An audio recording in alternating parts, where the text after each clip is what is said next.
నమస్తే, జై శ్రీరామ్. బ్రిటిష్ వాళ్ళ పాలనలో సామాన్యులు అంటే అత్యంత పేదలైన వాళ్ళు, లేదంటే మధ్యతరగతి భారతీయులు ఎన్నో కష్టాలు అనుభవించారు.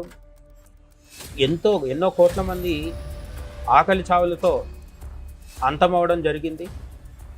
అలాగే బ్రిటిష్ బానిస సంఖ్యల మధ్య శతాబ్దాల పాటు భారతీయులు నిత్యం నలిగిపోతూ బతకాల్సి వచ్చింది. అయితే ఈ కష్టాలన్నీ కేవలం పేదలకు, మధ్యతరగతి వాళ్లకు, సామాన్యులకే అనుకుంటే మనం పొరబడ్డట్టే. బ్రిటిషర్ల కాలంలో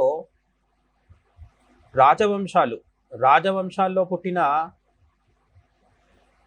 మహాసంపన్నులైన వాళ్ళు కూడా అనేక కష్టాలు, నష్టాలు, అలాగే తీవ్రమైన అవమానాలు, మానసిక వేదనలు ఇటువంటి వాటికి గురవడం జరిగింది.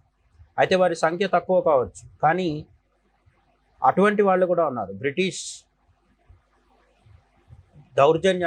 తెల్లవాళ్ళ దౌర్జన్యాలకు, దోపిడీలకు బలైపోయిన రాచ కుటుంబాలు, అందులోని ఎందరో అభాగ్యులు మనకు చరిత్రలో కనిపిస్తారు. అటువంటి ఒక యువరాజు, ఒక యువరాణి కథని మనం తెలుసుకుందాం. అంతేకాదు, మతాంతరీకరణ, క్రైస్తవంలోకి బలవంతంగా మత మార్పిడి చేయడం అనేది స్లమ్ ఏరియాస్లో కనిపించే వాళ్ళనో, లేదంటే నిరుపేదలనో, లేదంటే ఉద్యోగాలు చేసుకునే మధ్యతరగతి వాళ్ళనో, ఇటువంటి వాళ్ళనే టార్గెట్ చేసి మతాంతరీకరణ చేస్తారు, మత మార్పిడి చేస్తారు అనుకుంటే పొరబడ్డట్టే.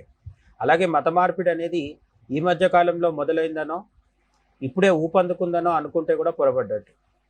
బ్రిటిషర్ల కాలంలో, బ్రిటిషర్లు భారతదేశాన్ని ఆక్రమించి పరిపాలించిన కాలంలో బ్రిటిష్ రాజ్ అని చెప్పబడే ఆనాటి భారతదేశంలో కూడా సామాన్యులు కాదు, రాజవంశీకులకు కూడా మత మార్పిడి అనే ఒత్తిడి, మత మార్పిడి అనే విషాదం వాళ్ళకి కూడా తప్పలేదనే కథని ఇప్పుడు తెలుసుకుందాం.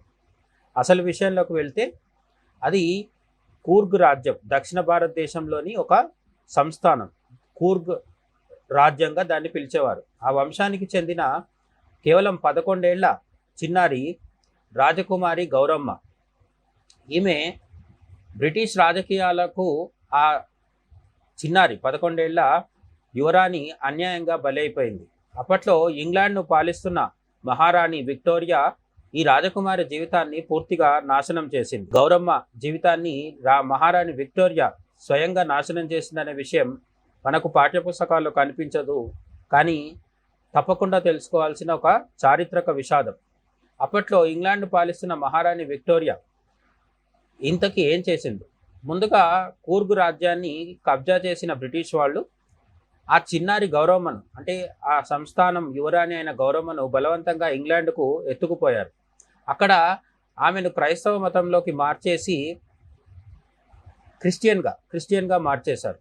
అదే సమయంలో పంజాబ్ మహారాజా రంజిత్ సింగ్ 15 ఏళ్ల కుమారుడు దిలీప్ సింగ్ను కూడా ఇదే పన్నాగంలోకి లాగారు.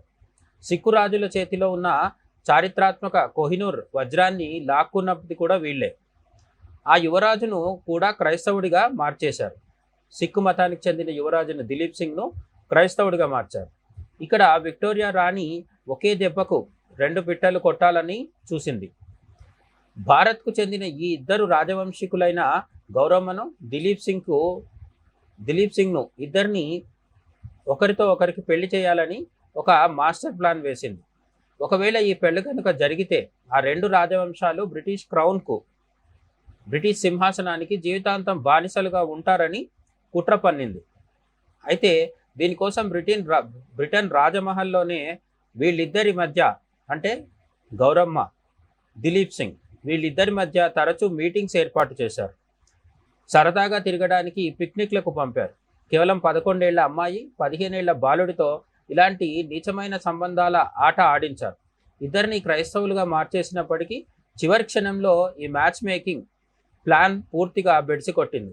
గౌరమ్మను తన చెల్లెలిలా భావిస్తానని, ఆమెను అసలు పెళ్లి చేసుకోనని దిలీప్ సింగ్ స్పష్టంగా తేల్చి చెప్పాడు. దాంతో బ్రిటిష్ రాజసభ వేసిన ఆ ప్రేమ నాటకం అక్కడితో అర్ధాంతరంగా ముగిసిపోయింది. పెళ్లి కాకపోవడంతో గౌరమ్మ తీవ్రమైన నిరాశలోకి, దాదాపు 10 ఏళ్ల పాటు ఘోరమైన డిప్రెషన్లోకి వెళ్ళిపోయింది. అసలు కోలుకోలేని మానసిక వేదన అనుభవించింది. చివరికి ఆమె వయస్సు 21 సంవత్సరాలు ఉన్నప్పుడు ఏకంగా 46 ఏళ్ల బ్రిటిష్ సైన్యాధికారి కల్నల్ జాన్ క్యాంప్బెల్తో ఆమె వివాహం బలవంతంగా జరిపించారు. పెళ్లి తర్వాత ఆ కల్నల్ క్యాంప్బెల్ గౌరమ్మను శారీరకంగా, మానసికంగా తీవ్రంగా హింసించాడు. ఆమె పుట్టింటి నుంచి తెచ్చిన విలువైన ఆస్తులను, బంగారాన్ని జూదంలో ఊడ్చేశాడు. చివరికి అనుభవించిన నరకయాతనతో కేవలం 23 ఏళ్ల చిన్న వయసులోనే టీబీ వ్యాధితో, ట్యూబర్క్యులోసిస్ వ్యాధితో ఆ భారతీయ రాజకుమారి దారుణంగా కన్నుమూసింది. లవ్ జిహాద్ తరహాలో మొదలై బలవంతపు మత మార్పిడి, డిప్రెషన్, క్రూరమైన భర్త చేతిలో హింసల పరంపర. ఇది పాపం ఆ అభాగ్యురాలైన గౌరమ్మ జీవితం.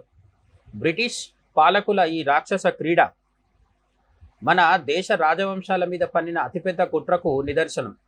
నేటికి కూడా మన దేశంలో ఇలాంటి విదేశీ శక్తుల క్రీడలు తెర వెనుక కొనసాగుతూనే ఉన్నాయా అనేది మనం ఒకసారి గట్టిగా ఆలోచించుకోవాల్సిన విషయం.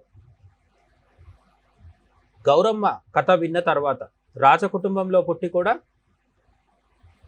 దేశం కాని దేశంలో నరకయాతన అనుభవిస్తూ, క్రూరమైన భర్త చేతిలో శారీరక, మానసిక హింస అనుభవించి 23 ఏళ్ల వయసుకే తుదిశ్వాస విడిచిన ఆ అభాగ్యురాలు గురించి ఎందుకు మన పాఠ్యపుస్తకాల్లో ఇప్పటి వరకు చెప్పలేదని మీరు అనుకుంటున్నారు?